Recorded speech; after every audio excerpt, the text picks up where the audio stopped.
বন্ধ করে দিয়েছে। এগুলো আর কেউ বলে না, ইনশাল্লাহ এগুলো আর কেউ বলতে পারবেও না। ঠিক কিনা বলেন? এদেশের ওলামারা এই দেশে যে পরিমাণ শ্রম দিয়েছে, ঘাম ঝরিয়েছে, রক্ত ঝরিয়েছে, আলেমদের ত্যাগ, আলেমদের তিতিক্ষা, আলেমদের জীবন বাজি রেখে ইসলামের পক্ষে চলার অবদানে আজকে 56,000 বর্গ মাইলের প্রতি ইঞ্চি মাটি ইসলামের জন্য আল্লাহ পাক উর্বর বানিয়ে দিয়েছেন। কথা ঠিক কিনা বলেন? ইসলামের সপক্ষে আপনারা ছিলেন, আছেন, ভবিষ্যতেও থাকবেন। বলেন ইনশাআল্লাহ। সবাই একটু জোর আওয়াজে বলতে হবে ইনশাআল্লাহ। মনে রাখবেন, আজকের কালিয়াকৈর উপজেলা ওলামা কল্যাণ পরিষদ আজকের এই ইসলামী মহাসম্মেলন আয়োজন করেছেন। ওলামারা হচ্ছেন আমাদের মাথার মুকুট, আমাদের মাথার তাজ। আলেম ওলামাদের সম্মান স্বয়ং আল্লাহ পাক বৃদ্ধি করেছেন। নবী করিম সাল্লাল্লাহু আলাইহি ওয়াসাল্লামের অসংখ্য হাদিস দ্বারা ওলামাদের শান মান ফুটে ওঠে। কোরআন মাজিদে আল্লাহ পাক স্পষ্ট বলে দিয়েছেন, ইন্নামা ইয়াখশাল্লাহা মিন ইবাদিহিল উলামা। নিঃসন্দেহে আমার বান্দাদের মধ্যে আমি আল্লাহকে সবচাইতে বেশি ভয় করে চলে ওলামা সম্প্রদায়। জোরে কোন সুবহানাল্লাহ। ওলামাদের সম্মান আল্লাহর কাছে আছে না নাই? একটু জোর আওয়াজে বলতে হবে, আছে না নাই? আলেমদের সম্মান দুনিয়াতে নাই? কোরআনে আল্লাহর ওয়াদা আছে, ইয়ারফাইল্লাহুল্লাযীনা আমানু মিনকুম ওয়াল্লাযীনা উতুল ইলমা দারাজাত। তোমাদের মধ্যে যারা ঈমানদার আমি তাদের সম্মানকে বৃদ্ধি করে দেব। যাদেরকে ইলম দান করা হয়েছে, মানে যারা আলেম, তাদের মর্তবাকে আল্লাহ পাক অনেক উপরে উঠাই দিবেন। এটা আল্লাহ পাকের ওয়াদা। শুধু কি তাই, কোরআন মাজিদ আল্লাহ রাব্বুল আলামিন সূরা মারিয়ামের শেষ দিকে স্পষ্ট বলে দিয়েছেন, ইন্নাল্লাযীনা আমানু ওয়া আমিলুস সালিহাতি সায়াজআলু লাহুমুর রাহমানু উদ্দা। নিশ্চয়ই যারা ঈমান আনে এবং ভালো কাজ করে, মানুষের অন্তরে তাদের জন্য আমি আল্লাহ তাআলা ভালোবাসা সৃষ্টি করে দেই। কোনো ব্যক্তিকে আল্লাহ পাক যখন ভালোবাসেন, ফাআলানা ফিস সামা, এই দুনিয়ার কোনো ব্যক্তিকে যখন আল্লাহ ভালোবাসেন, আল্লাহ রাব্বুল আলামিন জিবরাইল আলাইহিস সালাতু ওয়াস সালামকে ডেকে বলেন, ও জিবরাইল, দুনিয়ার অমুকের পুত্র অমুককে আমি আল্লাহ বড্ড ভালোবাসি। আল্লাহ পাক যখন তার ভালোবাসার বর্ণনা প্রদান করেন, জিবরাইল আলাইহিস সালাতু ওয়াস সালাম তখন ওই ব্যক্তিকে ভালোবেসে ফেলেন। ভালোবেসেই তিনি ক্ষান্ত হন না, ফাআলানা ফিস সামা, আসমানের মধ্যে এলান করে দেন যাদেরকে আল্লাহ পাক ভালোবাসেন, জিবরাইল ভালোবাসেন। জিবরাইল সমস্ত ফেরেশতাদেরকে বলে দেন, ও ফেরেশতারা শোনো, আল্লাহ পাক অমুক ব্যক্তিকে ভালোবাসেন, আমি জিবরাইল তাকে ভালোবাসি, তোমরাও তাকে ভালোবাসো। যেই ব্যক্তিকে আল্লাহ ভালোবাসেন, যেই ব্যক্তিকে জিবরাইল ভালোবাসেন, সমস্ত ফেরেশতা কুল যাকে ভালোবাসেন, ফায়ুদাউ লাহুল কাবুলু ফিল আরদি, হাদিস শরীফের মধ্যে এসেছে, তখন জমিনের মধ্যে আল্লাহ পাক তার একটা মাকবুলিয়ত, একটা গ্রহণযোগ্যতা সৃষ্টি করে দেন। এই জমিনের মানুষগুলো তখন তাকে ভালোবাসতে থাকে। একটু জোরাও যখন সুবহানাল্লাহ। আলেম ওলামাদের এই শান আল্লাহ পাক দুনিয়াতে দান করেছেন।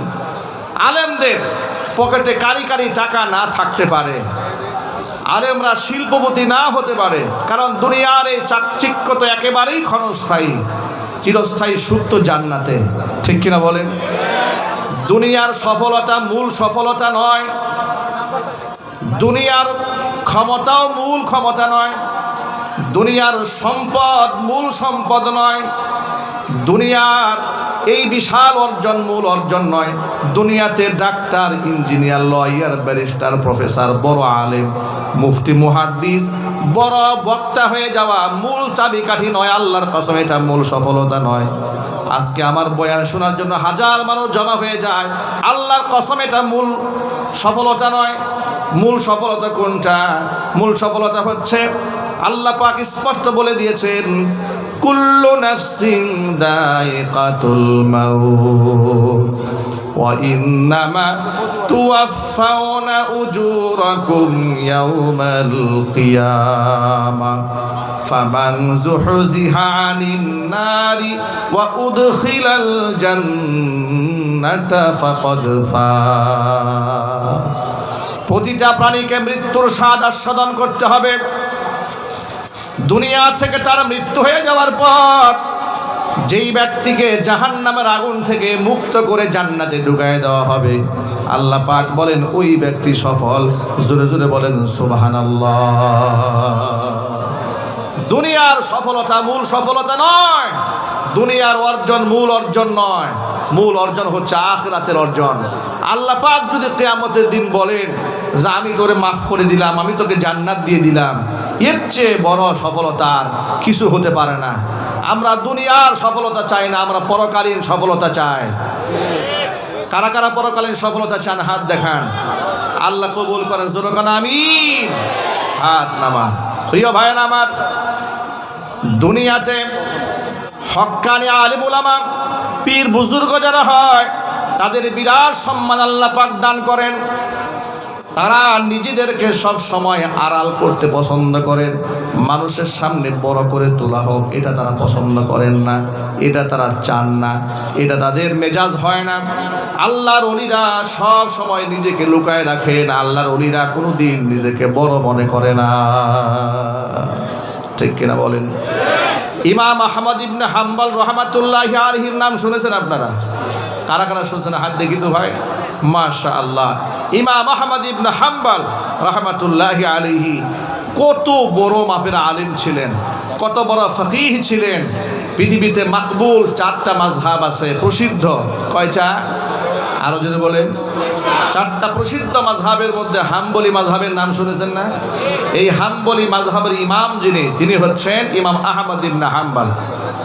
তার লিখিত মুসনাদে আহমদ কিতাবের মধ্যে, একটা কিতাবের মধ্যে তিনি হাদিস জমা করেছেন 50,000। জোরে বলেন সুবহানাল্লাহ। কত বড় মাপের একজন মুহাদ্দিস, কত বড় মাপের একজন ফকিহ, কত বড় মাপের একজন আল্লাহর ওলি ইমাম আহমদ ইবনে হাম্বল রহমাতুল্লাহি আলাইহি 50,000 হাদিস এক কিতাবে জমা করেছেন, অথচ নিজেকে তারা কিছুই মনে করতেন না। আর আমরা 2টা চটি বইয়ের মধ্যে 2টা বাংলার তর্জমা পড়ছে হাদিসের, এর গরমে এলাকায় ইমাম সাহেব থাকতে পারে না। কথা ঠিক কিনা বলেন?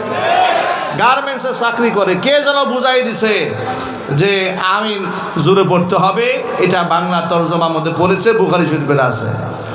এইটা তর্জমা দেখার পর থেকে এখন উনি মনে মনে বলে হুজুররা কি পড়ে আর কি পড়ায়, আমার চাইতে বড় মুফতি কি আর আছে, বড় মুহাদ্দিস আর আছে? হুজুরা 12 বছর কি লেখাপড়া করলো। উনি চটি বই পড়ে তার ইলমের গরমে গার্মেন্টসের কর্মীরা ঠিক থাকতে পারতেছে না, প্রায় সময় ঝগড়া লেগে যায়, কথা বলতে হবে। ঠিক কিনা বলেন?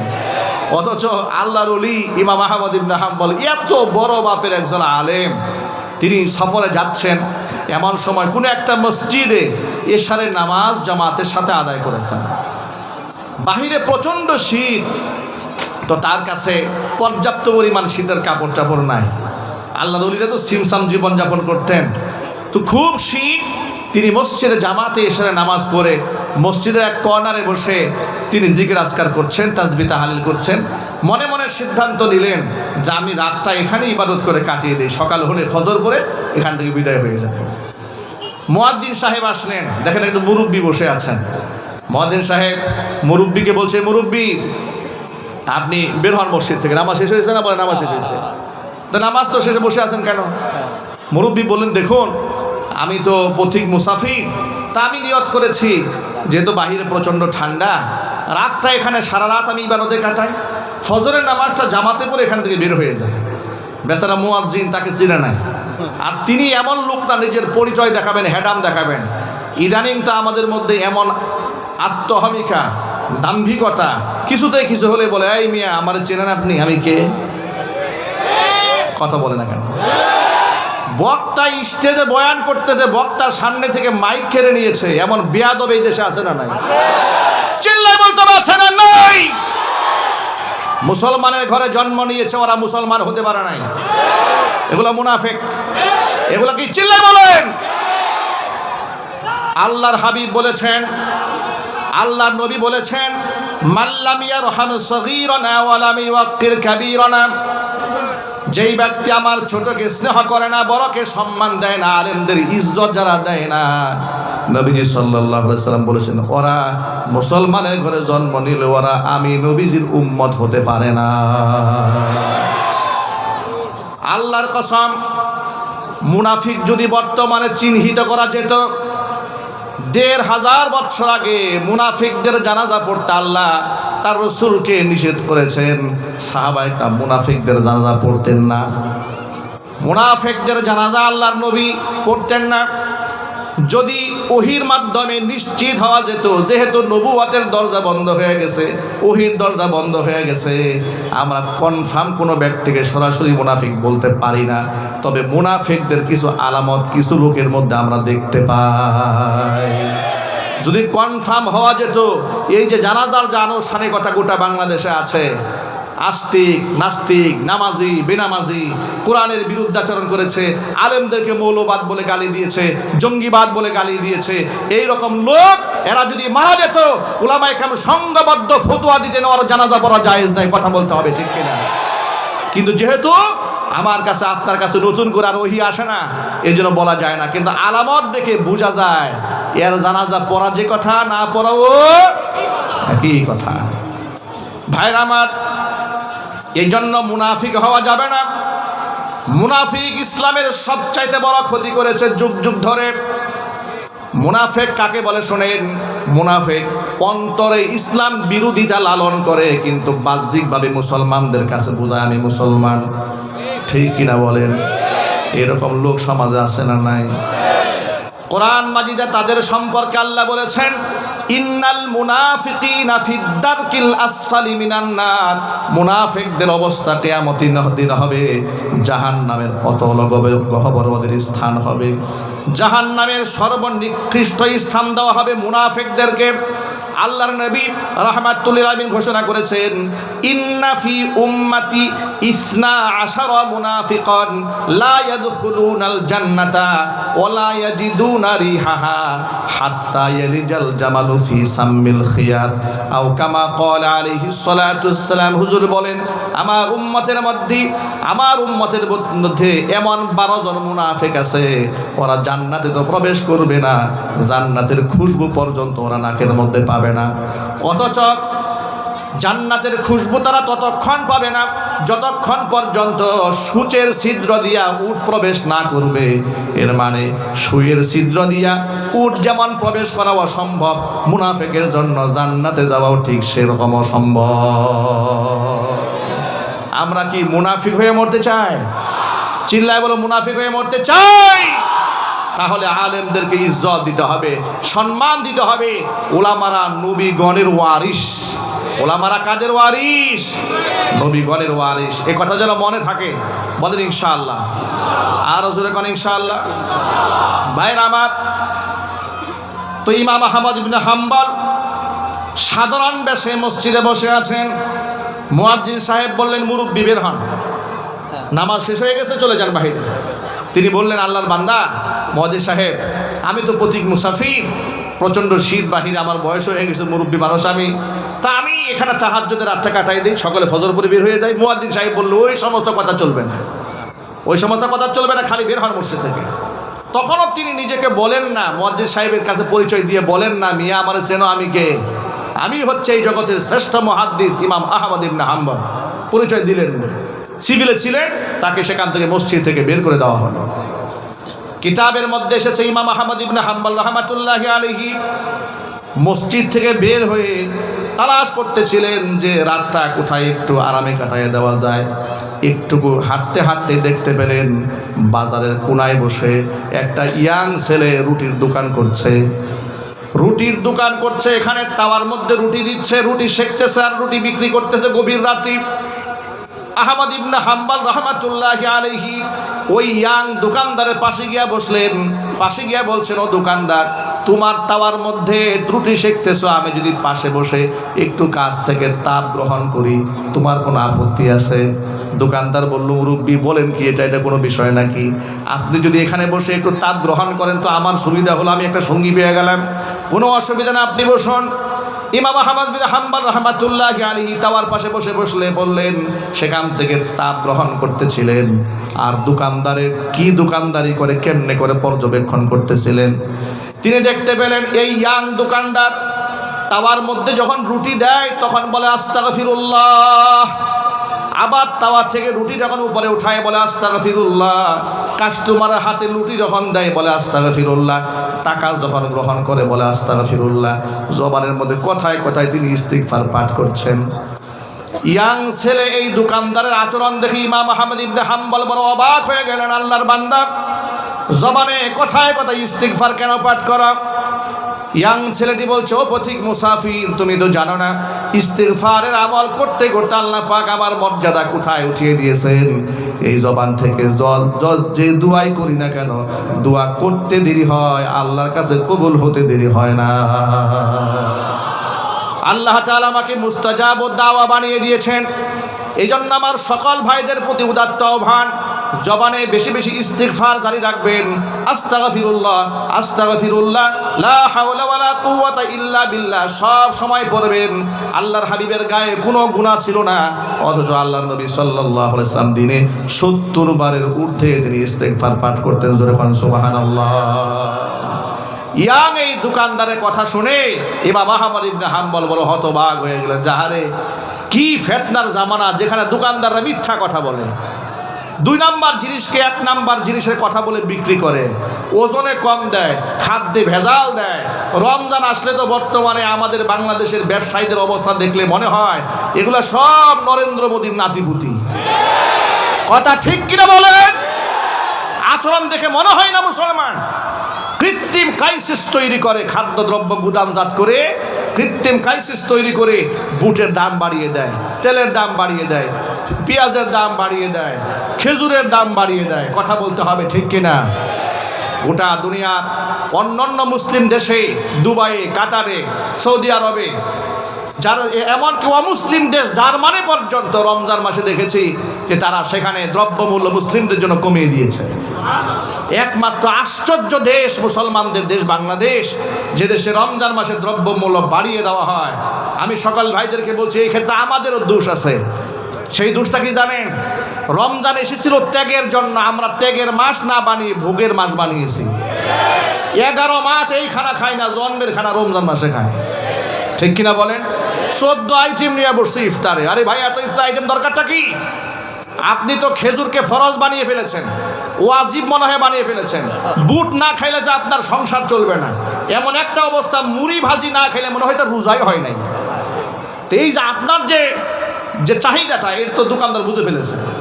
দোকানদার তো বুঝে এরা রোজা না খাইলে কি হবে, ইফতার বাদ দিবে না। কথা বলে না কেন? রোজা না করলে কি হবে, ইফতার বাদ দেবে না। পুরান ঢাকায় এক ভদ্রলোক নাকি বলতেছে যে, এই তুমি বসছো কেন, তুমি তো রোজা রাখো নাই। কয়, মিয়া সাহেব রোজা রাখি নাই তো, কবিরা গুনাহ একটা করছি, এখন ইফতার না খাই রাখি কাফির হবো নাকি এখন আমি? উনি ইফতার খেয়ে ফেলবে। দেখবেন বেরোজাদারের ইফতারের জ্বালায় রোজাদার ইফতার খাবার সুযোগ পায় না। প্রিয় ভাইরা, এই জন্য সকল ভাইদেরকে বলছি, দেখুন নবী করিম সাল্লাল্লাহু আলাইহি ওয়াসাল্লাম বলেছেন, ইউহশারুত তুজ্জারু ইয়াউমাল কিয়ামাতি ফুজ্জারান। ব্যবসায়ীদেরকে কিয়ামতের দিন পাপিষ্ঠদের কাতারে দাঁড় করে দেওয়া হবে। চিৎকার দেখুন নাউজুবিল্লাহ। ইল্লা মানিত্তাকা ওয়া সাদাকা, তবে যারা তাকওয়া অবলম্বন করেছে, সততা অবলম্বন করেছে, আমানতদারিতা রক্ষা করেছে, তাদের তার বিরাট সম্মান। আত্তাজিরুস সাদুকুল আমিন মান নাবিয়্যিন ওয়াস সিদ্দিকিন ওয়াস শুহাদা। সত্যতাবাদী আমানতদার ব্যবসায়ীদের হাসর হবে নবীদের সাথে। আরো যদি বলেন সুবহানাল্লাহ। এই জন্য ব্যবসায়ী ভাইরা, কৃত্রিম ক্রাইসিস তৈরি করবেন না, ওজনে কম দিবেন না, খাদ্যে ভেজাল দেবেন না। 2 নম্বর জিনিসকে 1 নাম্বার বলে বিক্রি করবেন না। কসম কেটে মিথ্যা কথা বলবেন না। যদি সত্যবাদী হয়ে থাকেন, কিয়ামতে আপনার হাসর হবে নবীদের সাথে। চিৎকার দেবেন সুবহানাল্লাহ। মূল কথায় ফিরে আসি। আহমদ ইবনে হাম্বল এই ইয়াং ছেলের কথা শুনে হতবাক হয়ে গেল।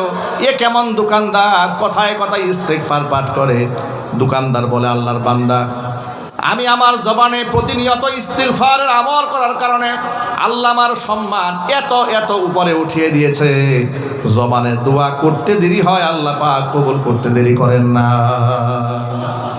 তবে মুসাফির, আমার মনে একটা কষ্ট আছে, একটা কষ্ট আছে। সব দোয়া আল্লাহ কবুল করেছেন, একটা দোয়া কেন যেন এখনো কবুল হয় নাই। আহমদ ইবনে হাম্বল জিজ্ঞেস করেন, আল্লাহর বান্দা কোন দোয়া তোমার কবুল হয়নি? ছেলেটি বলে, আহমদ ইবনে হাম্বল রাহমাতুল্লাহি আলাইহি নামক এই অঞ্চলের শ্রেষ্ঠতম একজন মুহাদ্দিস আছে, বড় বুজুর্গ আলেম আছে। আমি আল্লাহর কাছে দোয়া করেছি, রব্বুল আলামিন আমার জীবনে একটা বার হলেও যেন ইমাম আহমদ ইবনে হাম্বলের সাক্ষাৎ পাই। যদি কোনোদিন তারে দেখতে পারি, তাকে বুকের সাথে আলিঙ্গন করে কপাল ধরে একটা চুমা দিতে চাই। এই দোয়াটা কবুল হয় নাই, বাকি যত দোয়া আছে সব আল্লাহ পাক কবুল করে নিয়েছেন। এতক্ষণ পর্যন্ত যিনি নিজেকে আড়াল রেখেছিলেন, যুবকের কথা শুনে নিজেকে আর লুকিয়ে রাখতে পারলেন না, দাঁড়িয়ে বললেন, ও যুবক, যে ইমাম আহমদ ইবনে হাম্বলকে দেখার জন্য তুমি আল্লাহর কাছে দোয়া করেছিলে, আল্লাহ পাক ওই ইমাম আহমদ ইবনে হাম্বলকে তোমার রাতের সাথী হিসেবে তোমার দোকানের মধ্যে আল্লাহ নিজে পাঠিয়ে দিয়েছে।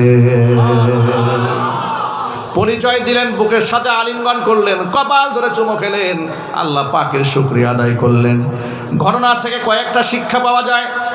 এক নাম্বার শিক্ষা হচ্ছে, নিজেকে কখনো বড় করতে নাই।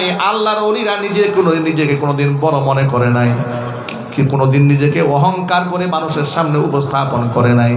কিন্তু আমাদের কথার মধ্যে অহংকার, চলার মধ্যে অহংকার, আমাদের আচরণের মধ্যে অহংকার আছে না নাই? কথা বলে না কেন? আল্লাহর হাবিব রাহমাতুল লিল আলামিন ১৫০০ বছর আগে ঘোষণা করেছেন, লা ইয়াদখুলুল জান্নাতা মান কানা ফি কলবিহি মিসকালু হাববাতিন মিন কিবরিন। একেবারে দানা পরিমাণ যদি অহংকার কারো কলিজার মধ্যে থাকে, ওই ব্যক্তি জান্নাতে যেতে পারবে না। এই কথা সাহাবীরা শোনার পরে জিজ্ঞেস করলেন, ও আল্লাহর নবী, কিছু মানুষ তো এমন আছে সুন্দর টুপি পরে, সুন্দর জুতা পরে, সুন্দর জামা পরে, এটা কি অহংকারের অংশ কিনা? হুজুর বললেন, না।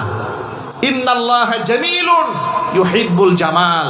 আল্লাহ নিজে সুন্দর, সৌন্দর্যতাকে আল্লাহ ভালোবাসেন, এটা অহংকার নয়। অহংকার হচ্ছে বাতারুল হাক্কি ওয়া গামতুন নাস, সত্যকে প্রত্যাখ্যান করা আর মানুষদেরকে তুচ্ছ তাচ্ছিল্য মনে করা। কথা ঠিক কিনা বলেন? সত্যকে অস্বীকার করার নাম হচ্ছে অহংকার। সত্যকে অস্বীকার করার নাম কি? অহংকার। কোরআন হক, রাসূল হক, পরকাল সত্য, জান্নাত জাহান্নাম আছে, এতে কি কারো কোনো সন্দেহ আছে? আমাদের আরো জোরে বলতে হবে, সন্দেহ আছে?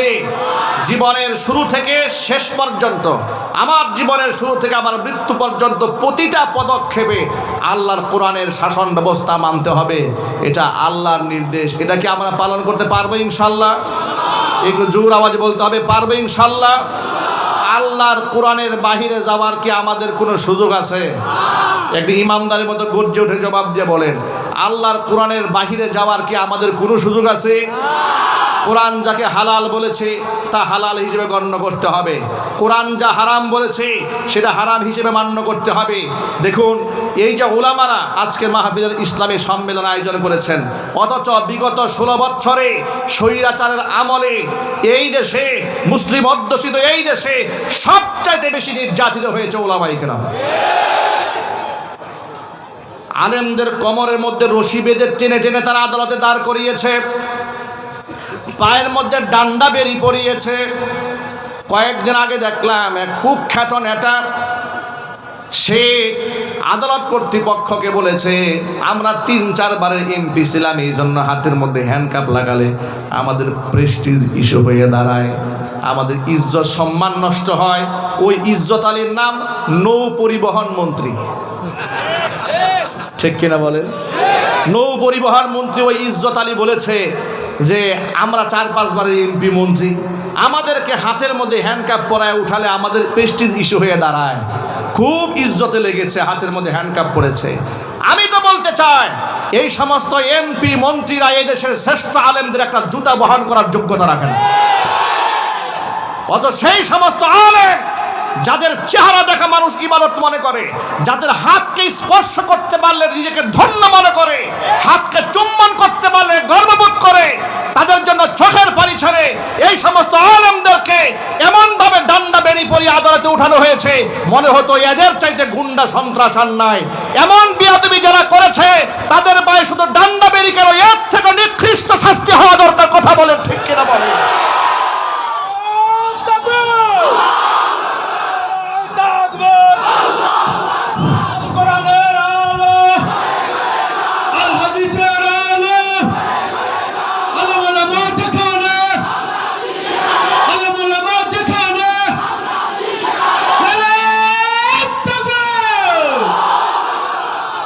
আলেমদেরকে মানুষ কত ভালোবাসে।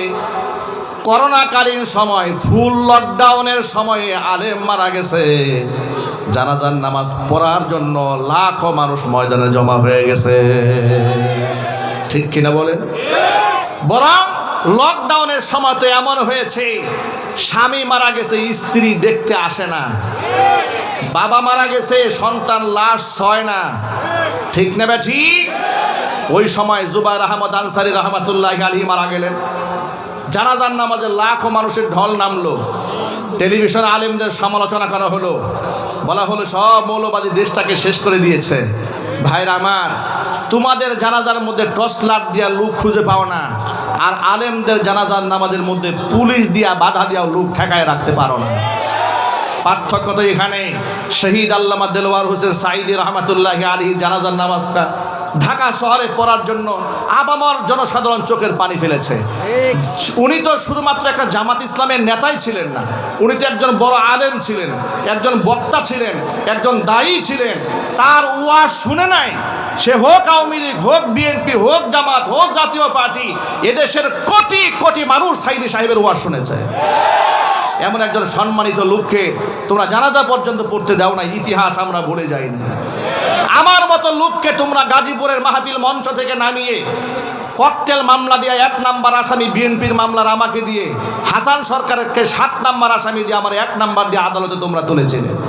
মামলা দিয়েছিল, আমার পকেটের মধ্যে 16টা ককটেল পাওয়া গেছে। তোমরা আমাদের হাতে গরুর রশি দেয়া বেঁধে আমাদেরকে কোর্টে হাজির করেছিলে, ইতিহাস আমরা ভুলে যাই নাই।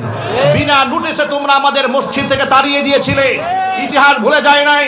আগামীর ভবিষ্যতে আলেমুল আমাদের সাথে এহেন আচরণ যারা করবে, গোটা উম্মতে মুসলিমা তাদের বিরুদ্ধে জিহাদের ঘোষণা দিয়ে প্রস্তুত থাকতে হবে।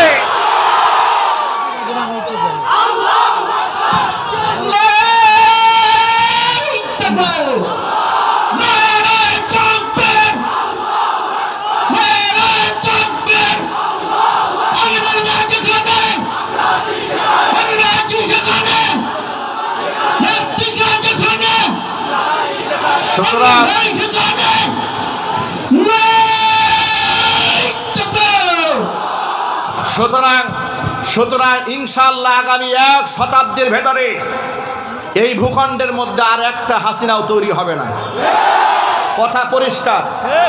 আমি আবার বলছি, পৃথিবীর ইতিহাস সাক্ষী, স্বৈরাচারী হাসিনা এদেশের ইসলামপন্থীদের সাথে যে আচরণ করেছে, ফেরাউনও সে আচরণ করে নাই। মুসলমানদের পরিচয় দিয়ে এদেশের আলেমদেরকে হত্যা করে রক্ত নিয়ে জাতীয় সংসদে দাঁড়িয়ে যে মহিলা তামাশা করেছে, অন্ততপক্ষে আর যাই হোক এমন স্বৈরাচারীর পক্ষে টু শব্দ করবে এমন মুসলমান ভূখণ্ডে থাকতে পারে না। আপনারা ঐক্যবদ্ধ ছিলেন, ভবিষ্যতে ঐক্যবদ্ধ থাকতে হবে। এদেশ ইসলামের দেশ, এদেশ কোরআনের দেশ, এদেশে আলেমুল আমাদের দেশ। ঐক্যবদ্ধ থাকতে হবে। ইসলাম বিদ্বেষী কোন ব্যক্তি বাংলার জমিন আমরা বরদাস্ত করব না। আপনারা রাজি আছেন কিনা? দুহাত দেখতে চায়। আল্লাহ রাব্বুল আলামিন আমাদের সকলকে ঐক্যবদ্ধ থাকার তৌফিক দান করেন। জোরে কোনা আমিন। ওয়া আখিরু দাওয়ানা আনিল হামদুলিল্লাহি রাব্বিল আলামিন। ওয়াসসালামু আলাইকুম ওয়া রাহমাতুল্লাহি ওয়া বারাকাতুহু।